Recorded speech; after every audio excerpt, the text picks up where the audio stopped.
My name is Simone. I'm 29 years old, and 3 months ago, on the night of my brother's rehearsal dinner, my mother stood up in front of 42 people and announced that she was gifting him and his fiancée the down payment on their first home, $75,000. A check she slid across the white linen tablecloth like it was nothing, like it was easy, like she hadn't spent the last 4 years telling me she didn't have it. She didn't know I was holding a term sheet in my bag that would change every single thing about what happened next. But I'm getting ahead of myself. Let me take you back to the beginning, because the beginning matters. You need to understand what kind of family I was born into before you can understand why what I did was not cruelty. It was accounting. I grew up in Akron, Ohio, the middle child of 3. My brother Cade is 4 years older than me. My sister Priya, she's not my mother's biological daughter, but my stepfather adopted her when she was 2, so she has always been fully, legally ours, is 6 years younger. Our mother, Diane, ran the household the way some people run a con. Everything looked fine from the outside. Nice house, good neighborhood, Christmas cards with matching outfits, but inside, the distribution was never equal. It was never even close. Cade got a car at 16. I got a bus pass and a lecture about responsibility. Cade got his college application fees paid, his SAT prep courses covered, his first apartment furnished with actual furniture. I applied for every scholarship I could find, worked 22 hours a week at a grocery store through undergrad, and slept on a futon I found on the curb for 3 years. I didn't complain. Complaining in my family was rebranded as ingratitude, and ingratitude was the worst thing you could be. When I was 24, 2 years out of school, working as a junior financial analyst at a mid-size investment firm in Columbus, my mother called me on a Tuesday afternoon. Her voice had that particular texture it got when she needed something. Soft at the edges, almost apologetic, but not quite. "Simone, honey, we're in a tough spot. Your stepfather's medical bills from the surgery came in and we're short. The mortgage payment is in 12 days and I'm looking at a gap." "How much?" I asked. $14,000. I was making $41,000 a year at the time. I had $9,000 in savings, which represented approximately 18 months of deprivation, brown bag lunches, no vacations, 1 pair of new shoes per year. I told her I could get her 12. I said I'd figure out the rest of my month. She cried. She said she didn't know what she would do without me. She said I was her rock. I wired the $12,000 the next morning. 6 weeks later, I found out through my aunt that Cade had gone to Vegas for a long weekend. My mother had paid for his hotel room as a birthday gift. The trip cost, according to my aunt who had seen the credit card statement by accident, just over $3,000. I sat with that for a long time. I didn't say anything. I have a habit of sitting with things. My stepfather, Howard, was a decent man who stayed mostly out of it. He worked. He watched football. He grilled on weekends. He wasn't cruel. He just didn't see things he wasn't pointed at. My mother was the architect. She had decided, somewhere in the early years of my childhood, that Cade was the investment and I was the infrastructure. Infrastructure doesn't need returns. Infrastructure doesn't hate returns. I moved to Chicago when I was 26 for a better position at a larger firm. I was good at my job in the specific way that people who grow up with nothing become good at managing money. I understood risk. I understood that small, consistent decisions compound over time into outcomes that look like luck to everyone else. I had been at the Chicago firm for about 8 months when I met a woman named Ruth Ann at a conference in Milwaukee. She was 63 years old, recently widowed, and had been running a small regional bakery chain, 4 locations, family-owned for 30 years, that she was trying to exit cleanly. Her children had no interest in the business. She needed someone to manage the sale and help structure a deal that would protect her employees and her estate. I was not yet senior enough to lead that deal, but the partner who was assigned to it got sick, and then his backup pulled onto something bigger. And somehow, through a combination of timing and the fact that Ruth Ann had met me at the conference and specifically requested me by name, I ended up quarterbacking the most important transaction of my career to that point. It took 8 months. It was the hardest thing I had ever done professionally. And when it closed, Ruth Ann sent a note to my managing director that was 3 paragraphs long and said, among other things, that I had treated her business like it was my own family's legacy. 2 things happened because of that deal. The first was that I was promoted. The second was that Ruth Ann, out of what she called gratitude and what I think was also a kind of recognition, one woman who had worked quietly and been underestimated, recognizing another, gave me a co-investment opportunity in a small logistics company she was a silent partner in. The minimum buy-in was $10,000. I put in $10,000 I did not really have. I stretched myself thin enough that I was eating rice and frozen vegetables for 6 weeks. I told no one. 14 months later, that $10,000 became $420,000. I need you to understand the silence of that moment. I was sitting at my kitchen table in a 1-bedroom apartment in Wicker Park, looking at a wire transfer confirmation on my laptop screen, and I did not make a sound. I closed the laptop. I washed my dishes. I went to bed. Because here's what I had learned from 32 years of being the quiet one, the infrastructure, the child who was handed the bus pass. The moment you show your hand is the moment you lose control of it. The money went into a separate account under a registered LLC my firm's attorney helped me set up. My name was not on it publicly.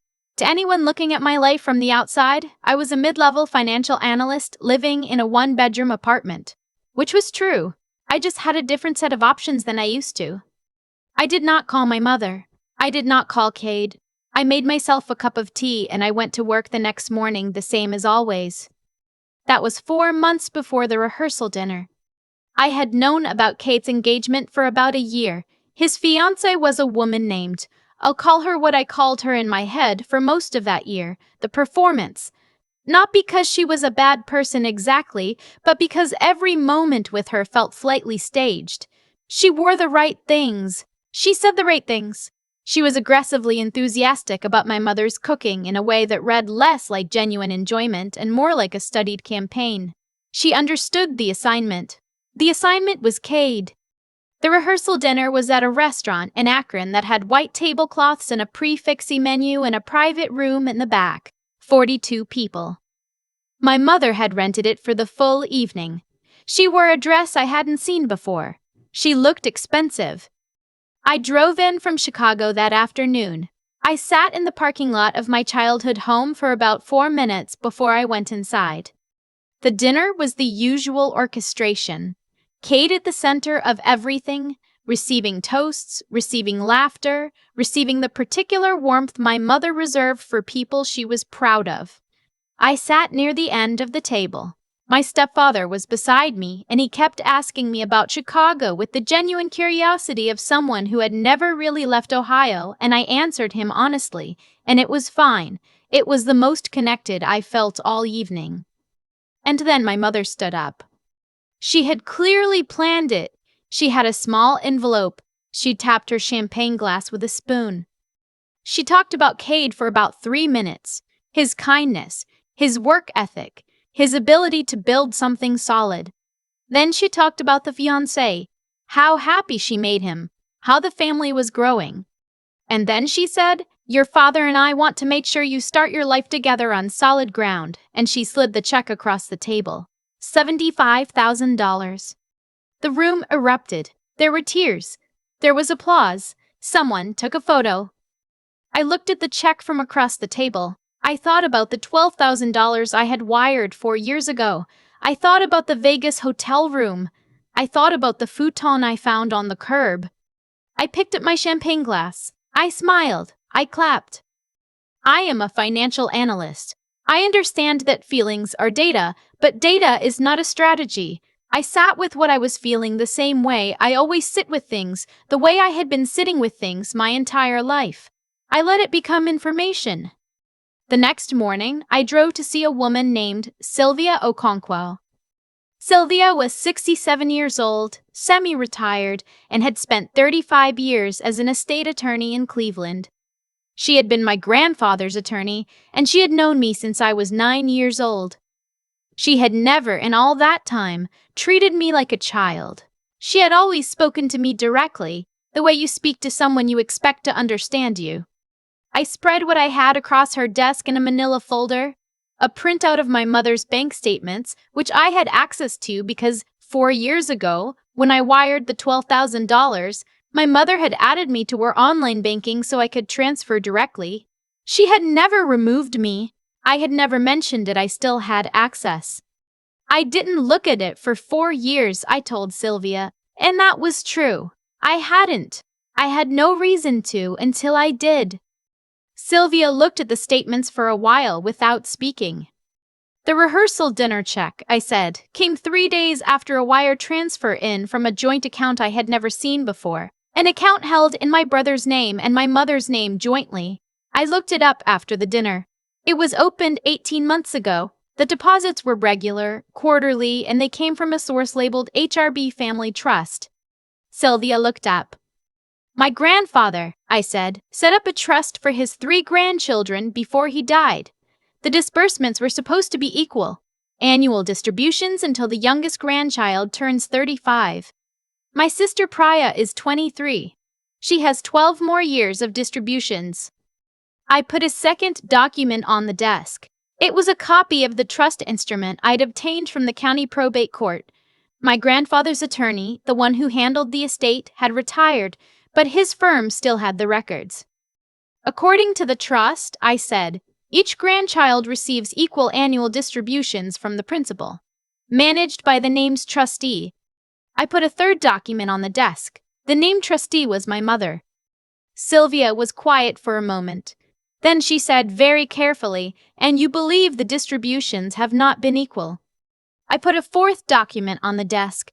It was a 12-month summary I had built myself over the past 72 hours using publicly available tools, the statements I could see, and the trust instrument's own language about distribution timing.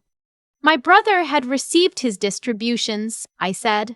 Mine appeared to have stopped 2 years before I moved to Chicago, around the same time the joint account with my mother was opened. I could not confirm from the outside what Priya had or had not received, but I could see that my own distributions had not come to any account I owned. There was a long silence in Sylvia's office. A clock ticked somewhere. Outside, a bus went by. This is misappropriation of trust funds, Sylvia said.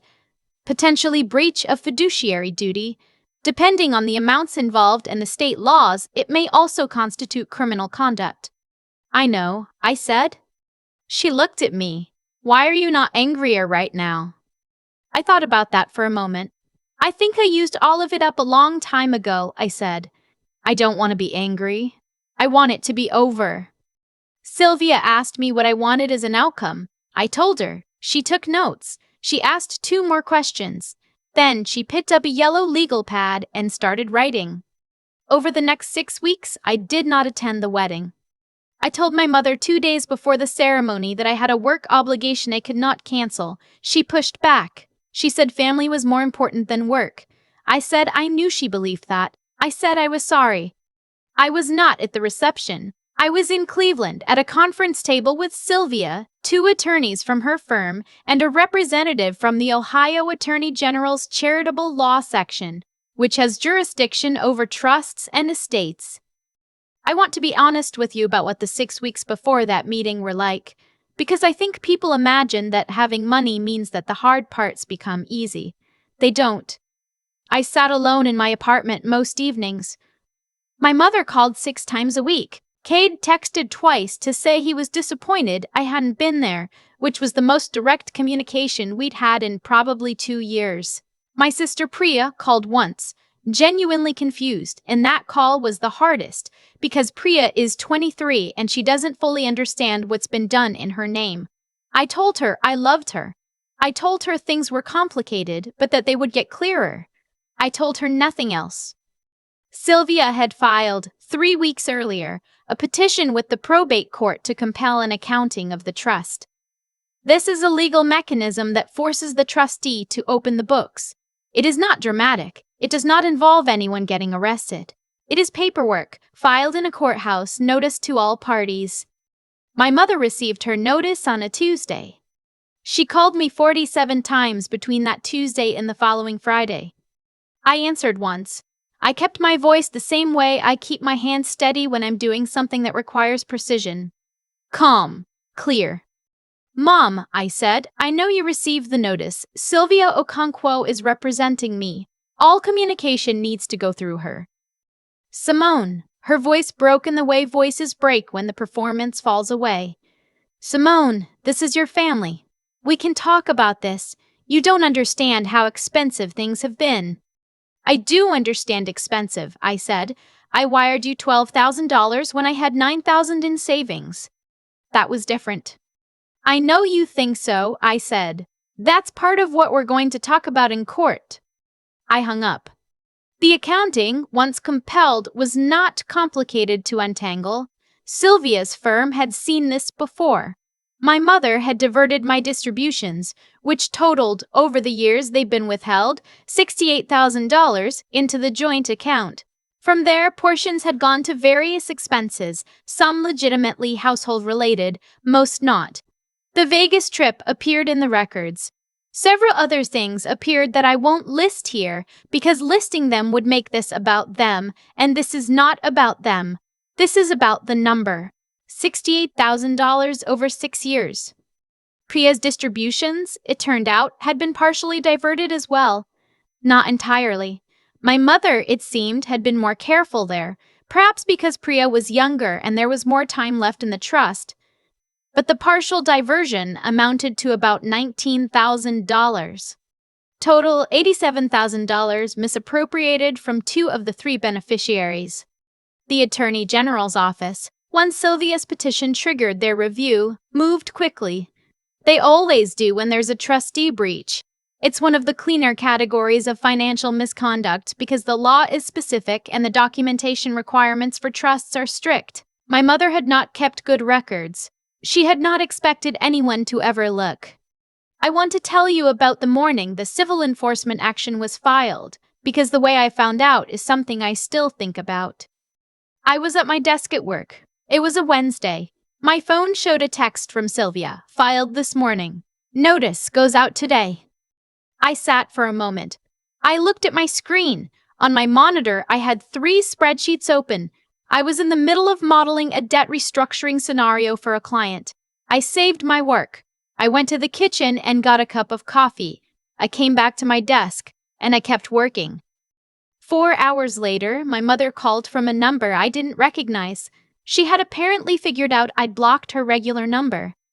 Simone, please, I am begging you, we can fix this privately. You are going to destroy this family. I listened to the whole sentence. Then I said, I didn't divert the money, Mom. I didn't make that choice. You did. The consequences belong to the person who made the choice. I ended the call. Cade called that evening. He was not soft. His voice had the particular quality of a man who has spent his whole life being told he was the investment and has therefore never developed a tolerance for inconvenience. This is insane, he said. You're really going to let some attorney drag Mom through the courts over money? Over a trust technicality? I thought about calling it a technicality back to him. I thought about asking him what he thought the word technicality meant. I decided against it.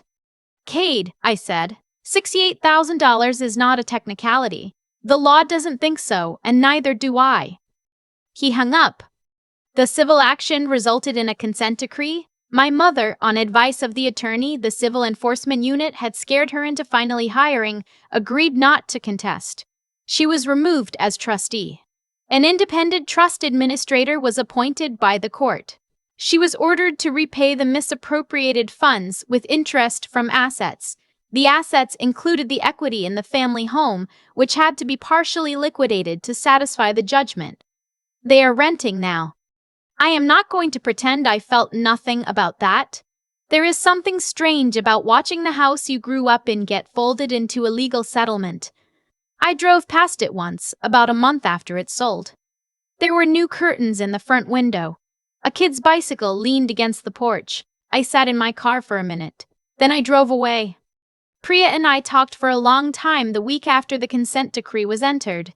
She flew to Chicago and I made her dinner in my apartment, the one I had finally moved out of for a 2-bedroom that didn't make me feel like I was rationing my own space. We sat at the kitchen table with wine and she asked me questions I answered as honestly as I could.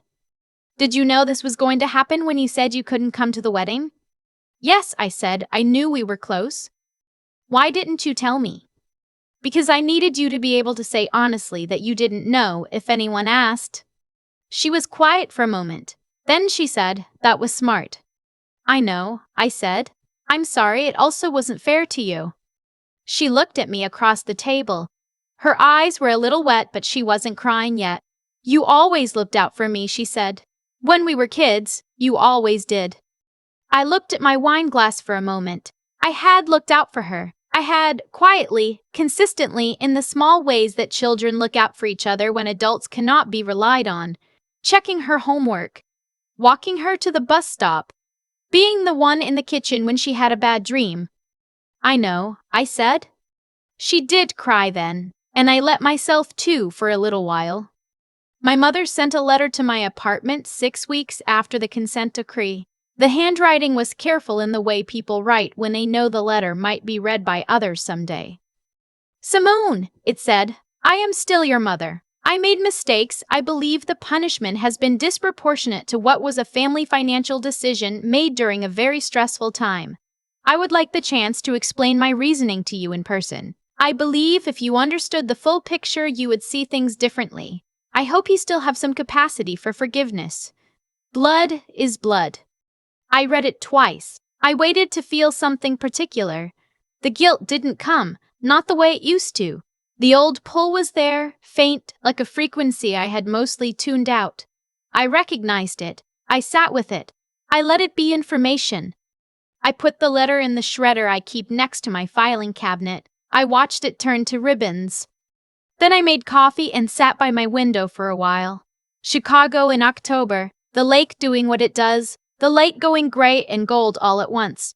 I had a call at 2 o'clock. I had groceries to put away. I had dinner plans with 2 women from my firm who had become the kind of friends I had stopped letting myself want when I was spending all my energy holding other people up. Sylvia comes to Chicago twice a year for a conference, and we always have lunch. She is one of the most useful people I know, in the fullest sense of the word useful. She asked me once, over Thai food in the West Loop, whether I regretted any of it.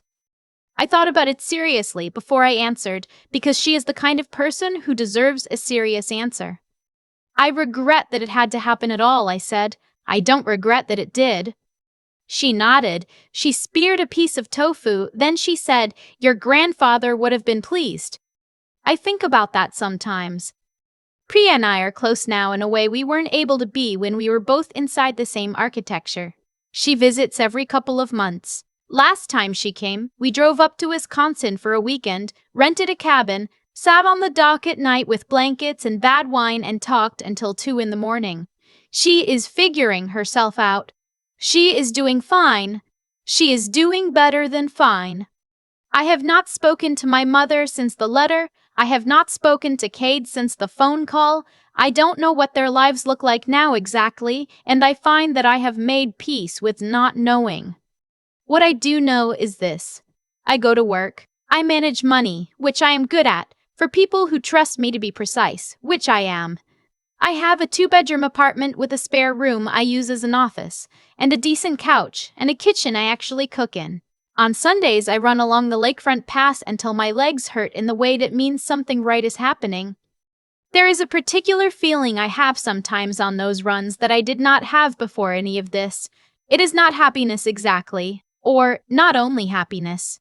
It is something more like solidity.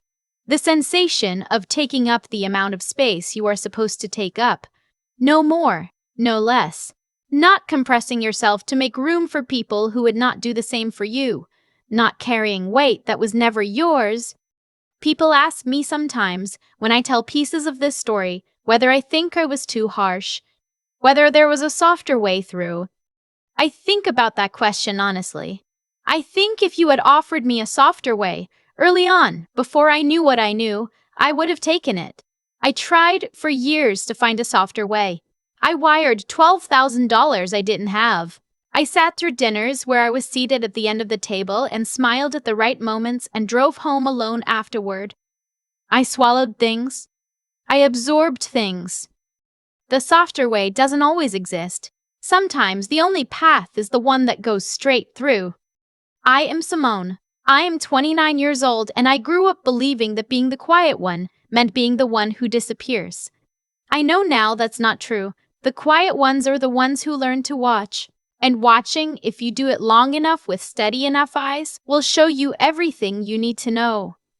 Some debts accumulate interest. The only question is, who ends up paying them?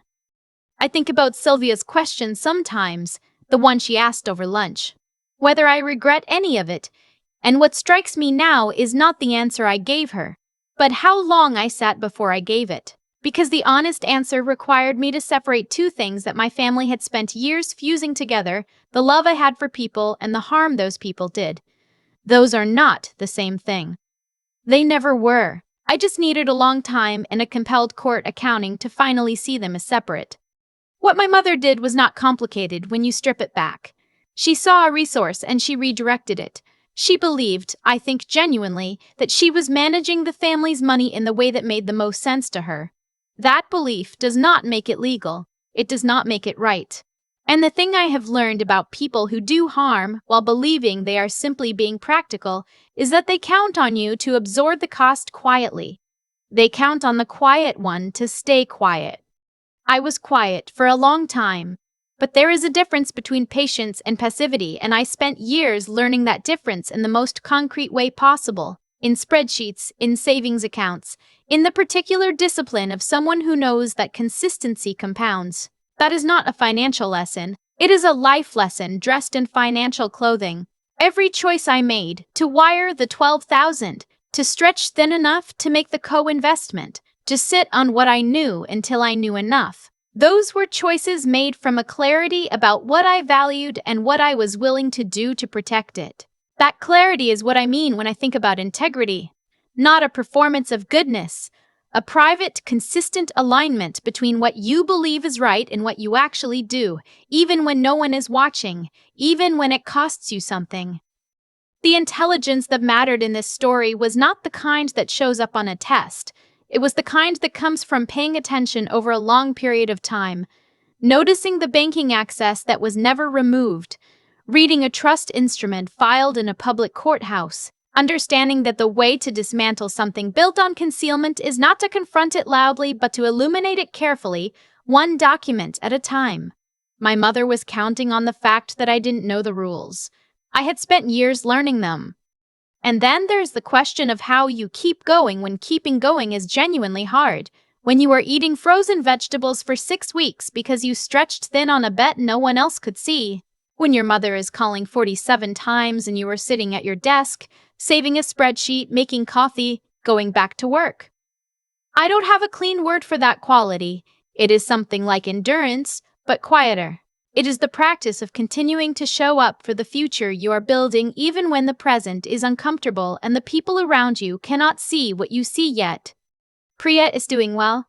She visited last month and we walked along the lakefront and talked about nothing important for 2 hours, which is the greatest luxury I know.